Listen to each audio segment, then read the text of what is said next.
নতুন বছরে আরো আকর্ষণীয় হয়ে উঠবে গরুমারা জাতীয় উদ্যান। যাওয়া যাবে জঙ্গলের আরো 4 কিলোমিটার গভীরে।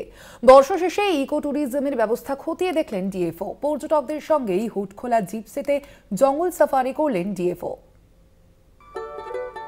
দেশের পর্যটন কেন্দ্রগুলোর মধ্যে অন্যতম এক শৃঙ্গ গন্ডারের বাসভূমি এই উদ্যান।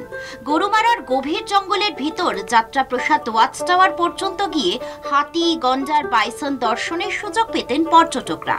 জঙ্গলের ভেতর 17 কিলোমিটার যাত্রাপথ অত্যন্ত রোমাঞ্চকর ছিল পর্যটকদের কাছে। এবার সেই পথকে আরো 4 কিলোমিটার দীর্ঘ করে আরো গভীর জঙ্গলের ভেতর গন্ডারদের বাসভূমি পর্যন্ত পর্যটকদের ঘুরিয়ে আনার পরিকল্পনা নিয়েছে গরুমারা বন্যপ্রাণী বিভাগ। এ প্রসঙ্গে বনাধিকারিক দ্বিজপ্রতিম সেন জানান, নতুন বছরের উপহার হিসাবে 4 কিলোমিটার এই জঙ্গল পথ পর্যটকদের জন্য খুলে দেওয়ার পরিকল্পনা নেওয়া হয়েছে।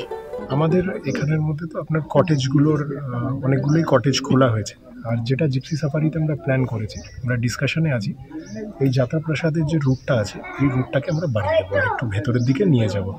এখানে বড়বাবু আছেন, রেঞ্জ অফিসার আছেন, বিট অফিসার আছেন, ওনারা একটা প্রপোজাল দিয়েছেন যে এই রুটটাকে নিয়ে আপনি সামনে যে একটা চেকপোস্ট দেখলেন ওটা থেকে এগিয়ে আরও 4 কিলোমিটার 3-4 কিলোমিটার ভেতরে নিয়ে গিয়ে মেদলার দিক থেকে ঘুরিয়ে আনবো। সেম প্রাইসে, টাকা বাড়াবো না, বাট রুটটাকে বাড়িয়ে দেবো।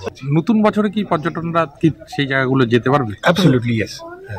2010 সালে দেশের সেরা জাতীয় উদ্যানের শিরোপা পায় গরুমারা জাতীয় উদ্যান। পর্যটন থেকে আয়ের একটা বড় অংশ পান বন সংলগ্ন এলাকার বাসিন্দারা। বন ও বন্যপ্রাণ রক্ষায় তারাও বনকর্মীদের সঙ্গী হিসাবে কাজ করেন। জলপাইগুড়ি থেকে ছোটনদের রিপোর্ট, কলকাতা টিভি।